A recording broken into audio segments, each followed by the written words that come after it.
evening, beloveds. I looked at the clock and I realized it was 10 o'clock at night. I was like, oh, there's something I forgot to do. It was very cold today at Fair. I think when I got there, it was like 45 degrees. And when I left, it was 42. And the feels like was in the 30s. And it just rained all day. And rain and Fair, not a good combination. Not a good combination at all. We were all wearing, coats and layers and this, that, and the other thing, and it just wasn't enough. One of my coworkers in the booth right before I left was like, I'm going to make everybody a cup of hot chocolate. And so, since Tom was shopping tonight, I was like, will you buy a box of hot chocolate? I'm going to take it back out there. Because I came home, and hopefully the three of them will sleep warm tonight, because I intend to, because I'm going back out tomorrow morning.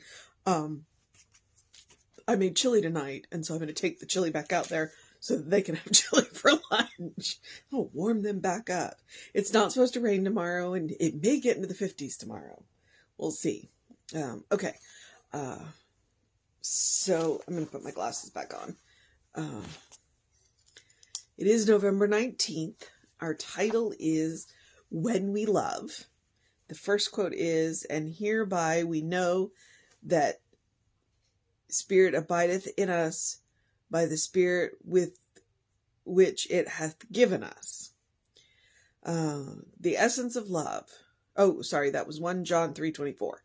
The essence of love renews the soul and proclaims the Spirit, and that's the sights of mine. Sorry. Page 478. Yeah, I know. How can love be defined? Volumes have been written in poetry and prose in an attempt to define it. But perhaps we must finally conclude that it is that which is and cannot be explained, as Ernest Holmes writes. Who could ever really explain falling in love, the love of parents for children, or the love between friends? Love defies definition, but each one of us has known it. The Bible tells us that God is love. Emerson wrote, "Love is our highest word and the synonym for God." When we love, we have a great desire to give, to share the very best that's in us. We become generous. We want only good for the other person, and we are concerned about the other's well-being. When we love, we are expressing the essence of who we are. We are responding to the divine in each other as we look past the outer appearance. When we love, we are expressing our godlike nature. We have freely received the gifts of God, who loves us unconditionally. Let us freely give the same love to one another, so that we constantly renew our souls and joyously proclaim the Spirit. I know that love is my true nature. My inheritance is from a kind and caring God.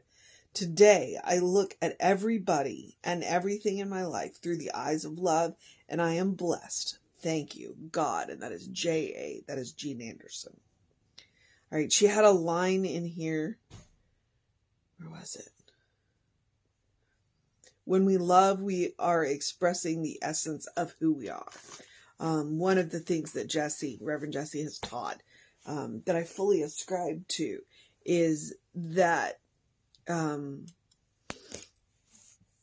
our true nature is loving, is kind, is compassionate, and that we are educated out of it. We are taught that the world is a hard place. We're taught that the world is a difficult place. We are taught to be suspicious of each other. And yet, who we are, at the essence of us, is loving. When you meet people and they're unguarded, they're loving, they're kind, they're compassionate. And that's really one of the most interesting things, is that frequently our first response can be loving, and often is. And, and what we'll do is we'll overthink out of it. And so the idea that when we are loving, we are expressing our true nature, we are expressing the essence of who we are, speaks to what Science of Mind believes. Science of Mind looked at God and said, God isn't a personality. God is divine intelligence. God is divine patterning.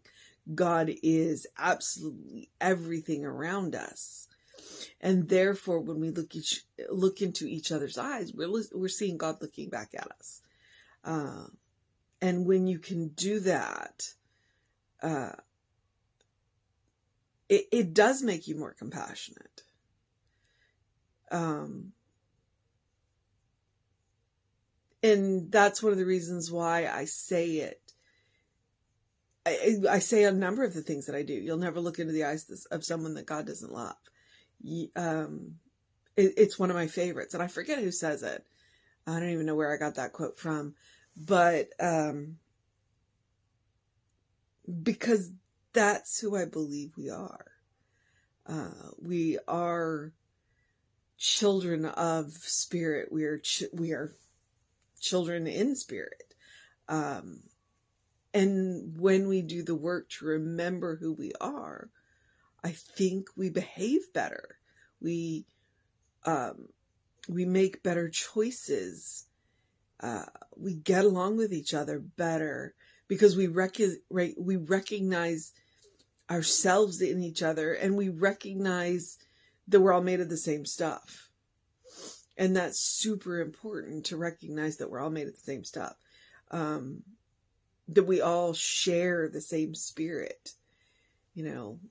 Each one of us is this brilliant divine spark. But we all come from the same source. And in the end, we're all going to go back to the same, we're going to go back to the same source. And it's good. And it's good. And so, God can love us unconditionally because there's nothing outside of God. So God has nothing to compare us to. And that's wonderful. Because we have the illusion of separation, which sometimes we lean into, and sometimes, thankfully, we lean back out of, because we have the illusion of separation. We do love conditionally. And I think sometimes we need to accept that and revise our conditions, because it is on our nature to love conditionally.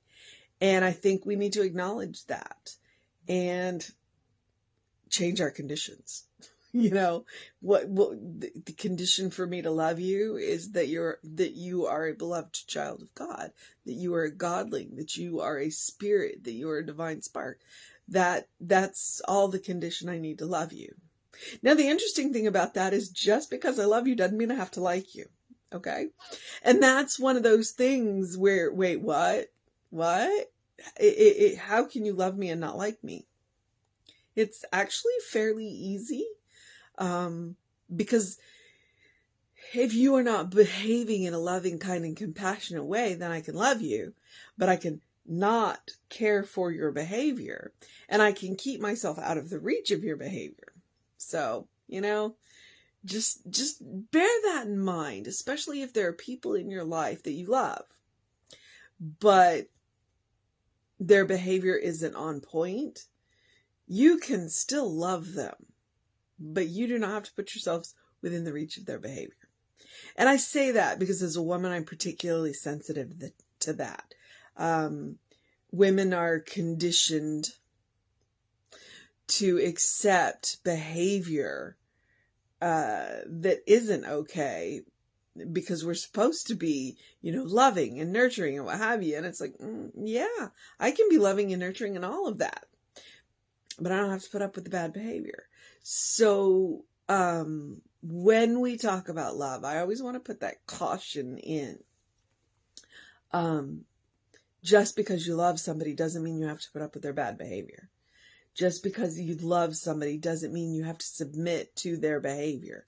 And so love them from a distance, love them safely from over here, hold them in the space that they recognize who they are, recognize that they are, loved, recognize that they are godlings, recognize that the Christ consciousness is within them and is absolutely activated by love, and that they find the love within themselves that they need to activate it. All right.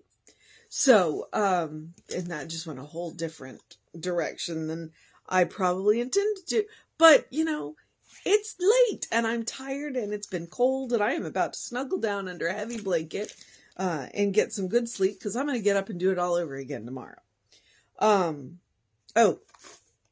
How can love be defined? Well, the good thing about it is we don't have to define it. All right. We don't have to define love. But what we do want to do is to experience it and to give it. And we want to give it to absolutely everybody, especially including ourselves. So,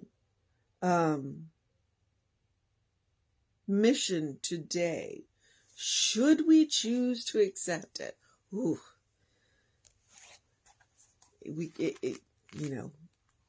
When we love.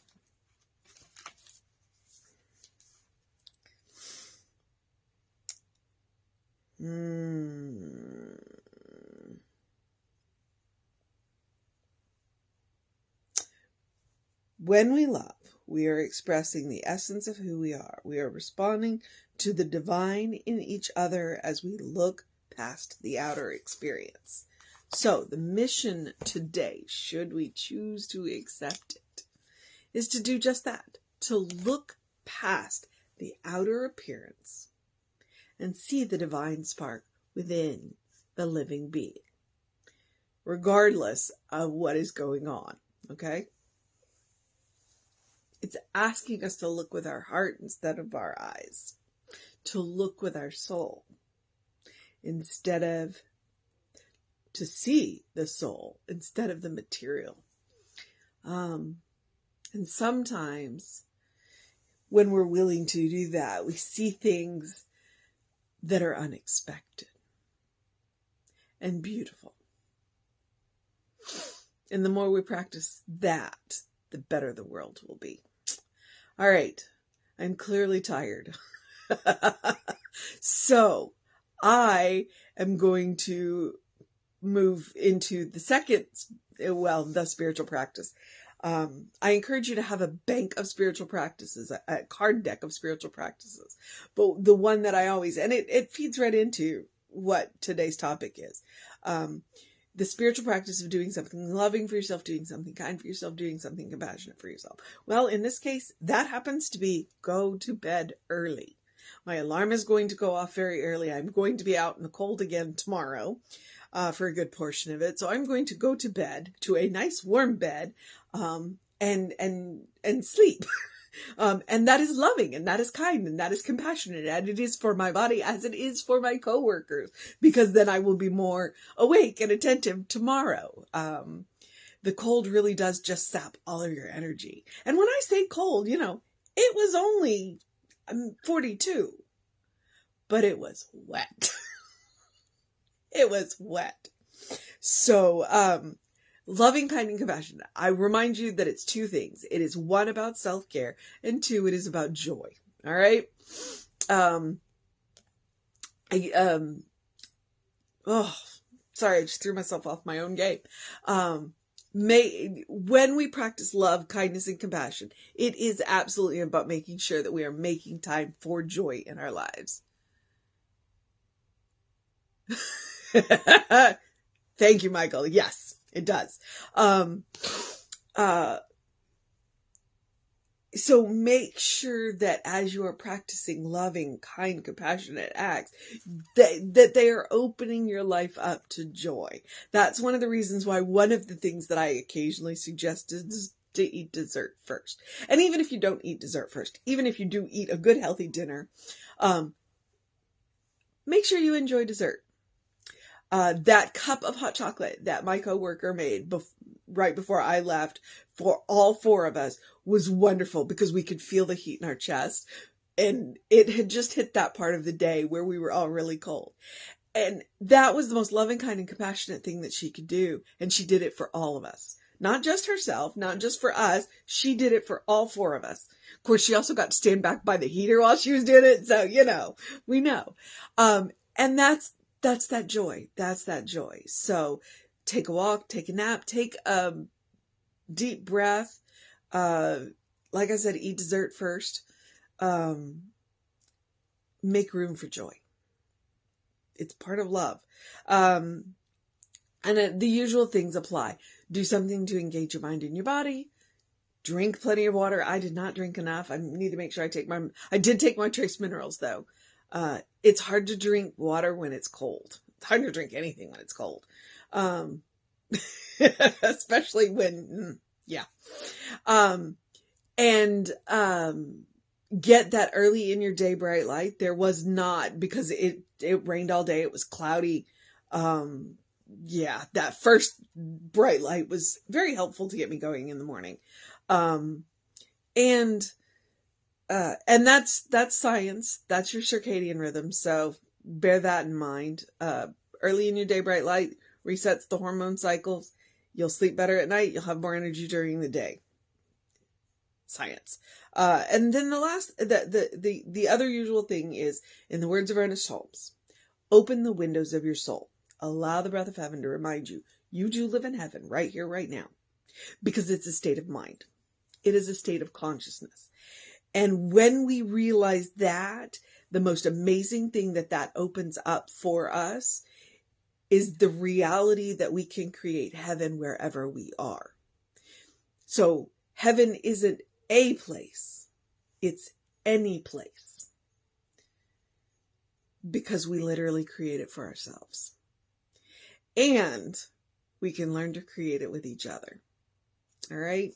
So when I know the secret to heaven and you know the secret to heaven, when we encounter each other, it's that much easier to create.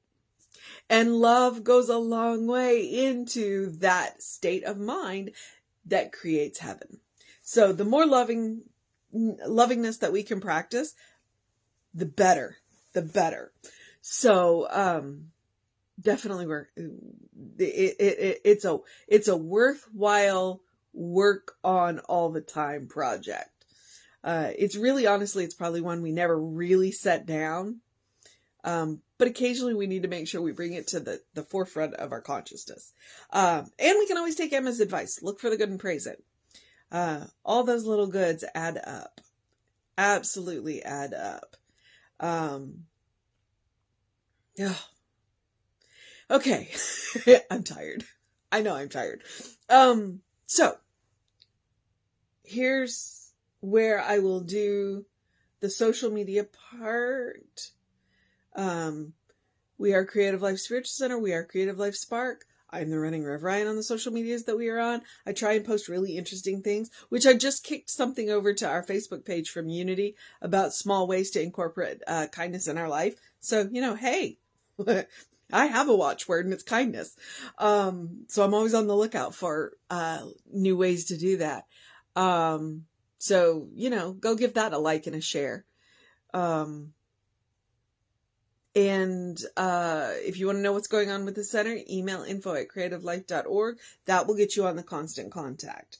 Okay, I don't want to say too many times. So here's where I will encourage you to have a great day, a wondrous day, a fantastic day, an amazing day, an awesome day, a magical day, a warm day, a hot chocolate day, we're going to get up and do it all over again tomorrow day, have a good night's sleep day, a good day. And if that is too much pressure, simply have a day, because you are enough just as you are.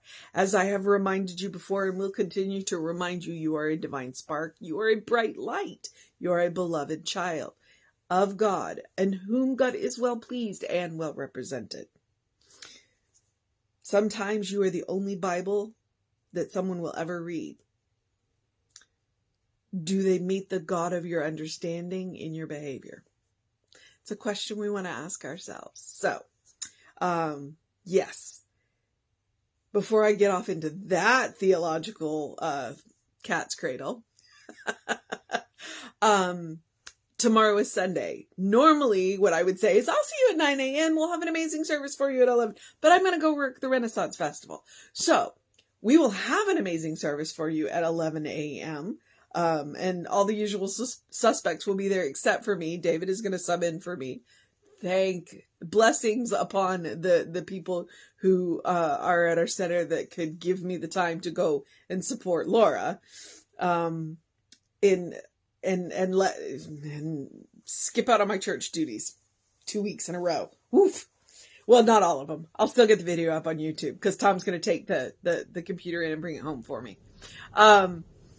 But then I will do tomorrow, but tomorrow night. And then Monday, I'll be back at 9 a.m. So, whatever else you know that you are loved. Know that you are loved. And know that I will see you next time.